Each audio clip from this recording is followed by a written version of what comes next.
Or Heath, give me two big busts. Jamie gave the wide receivers. I will give the running backs. Naji Harris being drafted basically as a top 7, 8 pick on most sites, I believe, a top 5 or 6 running back. He was running back 9 or 8 per game, depending on your scoring system last year, and he led all running backs in catches. I am very concerned that the pass volume, it goes down. I would project it to go down a little bit, even if Ben Roethlisberger was still the quarterback. They threw 654 passes last year. League median was around 593, so there'd be a little bit of regression there. But I think with Trubisky and/or Pickett starting, it could be 50 fewer passes. And I'm concerned that with a more mobile quarterback, a lower percentage of those passes go to the running back. The problem is that Harris wasn't really particularly good in any way other than receptions last year. The efficiency wasn't that great. The touchdowns weren't that great. So he has to be better than he was just to justify his current ADP. I think he might be worse than he was. He wasn't good inside the 5-yard line either. 10 carries, 2 yards, which it's not hard. It's hard to have a good yards per carry inside the 5-yard line. He had a bad offensive line. 4 touchdowns. He did have a bad offensive line. He only scored 7 touchdowns. All right, so Naji Harris is your pick. He is currently RB5 on Fantasy Pros, RB4 on NFC over the last week, and RB6 on CBS. And he is going between 7th and 9th on all 3 sites. I did a little bit of math, and I want you to let me know what you think about this. He had 74 catches last year. If that went down to 50 catches, and he averaged the same yards per catch, which I would hope he could do better than 6.3 yards per catch. If he had the same amount of carries to make up for those yards that he'd lose with 24 fewer catches, he'd have to go from 3.9 yards per carry last year to 4.4 yards per carry this year. I feel like that's doable. So even if the catches went down, that's a pretty big drop too, from 74 to 50. That type of change is doable, and I think 4.4 is definitely within Najee Harris's range of outcomes in a given year. I would like for something to give me a reason to think that it was going to improve like that. The offensive line should be better, but I don't think the offensive line is still probably one of the 5 worst in the NFL.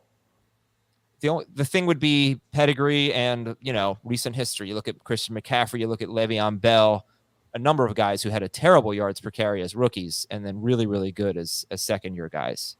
I think the thing that, you look for, first off, is the offense just going to be better because of the difference in quarterback, and this is where the mind versus skill. Roethlisberger was still very successful because he was able to read defenses and sort of manipulate things where he was lacking physically. Trubisky's probably not going to be at the same level, and obviously should be a little bit better physically. We know mobile quarterbacks tend to open things up in the run game if they're doing things the right way. So hopefully, whether Trubisky or Pickett, both of them can move, can maybe open up some running lanes for Naji Harris. I think also they're probably not going to be as predictable because what certain situations they were going to do because Ben just didn't have the ability to do certain things. And so, maybe they're a little bit more creative now. At least that's the hope. Their weapons should be better. They didn't have Juju for the majority of the season. Pickens is clearly an upgrade over nobody being there and whoever they were trotting out as their third receiver. Freiermuth should be better. Deontay Johnson, Chase Claypool, you know what you're getting there. So I think Najee's still a good first-round pick. I'm a little nervous, which is why, like last night's draft, I took Dalvin Cook ahead of him in PPR. In non or half PPR, I would also take Mixon ahead of him. I still think he's going to be successful. But the receptions is the biggest thing that's going to, I think, sway how he does. Because I do think he'll be a better runner. But will he still be as involved in the passing game? If that takes a dive, then you really have to worry about it. I think another comp on the other side of this, Adam, is sort of Saquon Barkley. He was hugely involved in the passing game as a rookie. And then those numbers have continued to decline because they got a more mobile quarterback. It went from Eli Manning to Daniel Jones. And we saw, take the injuries out of the equation. But we saw the passing game work decline even in year 2 before Barkley got hurt. Well, to be honest, we saw it decline in year 1. First half of year 1, Matt Forte was on pace for, Saquon Barkley, 115 catches or something. Then they had their bye week, and then he was still very involved in the passing game, but not as involved. We didn't see that with Najee, really. And I think like Nyheim Hines, he's not Najee Harris, obviously, but we saw him 60 catches with Luck, falls off the table with Brissett. 60 catches with Rivers, falls off the table with Wentz. Now Ryan's there, and so we think he's probably going to catch 60 passes again. Yeah. Well, but I to your point, though, Nyheim Hines isn't always on the field. Najee's always going to be on the field. I think I don't know. Tell me if you feel like the bus, he's so safe because he's going to have so many touches. And when you look at the guys who have finished the season with as many touches per game as he has, they pretty much always finish as top 10 running backs per game. It's just, who are you passing up, right? That's part of it. You may not think, Heath, that he has league-winning potential. And there are a lot of guys that do in that range. So is that the bust case really for Najee? Is that he doesn't have the upside? I don't really think we should very often use, and this kind of goes back to the McCaffrey over Taylor thing for me. At this position specifically, saying someone is safe seems like a real red flag.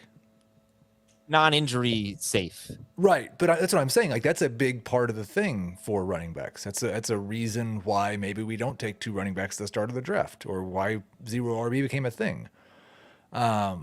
Who's safe? Okay, but if you took injury out, who's safer than Naji Harris at running back? Taylor. So nobody can get injured this year. Yeah. Just McCaffrey, Taylor, Eckler, Derrick Henry. I think Dalvin Cook, if he can't get hurt. Okay, but he's right up there. He's probably in the group next with Mixon and Aaron Jones and Alvin Kamara. I mean, Leonard Fournette's pretty safe. Don't you think he has a safer profile than Aaron Jones?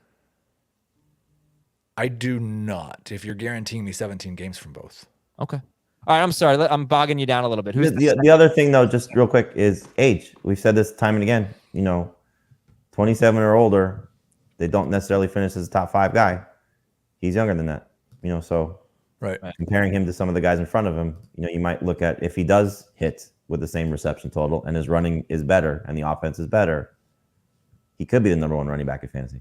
And then the other one, the other big one at running back is Nick Chubb.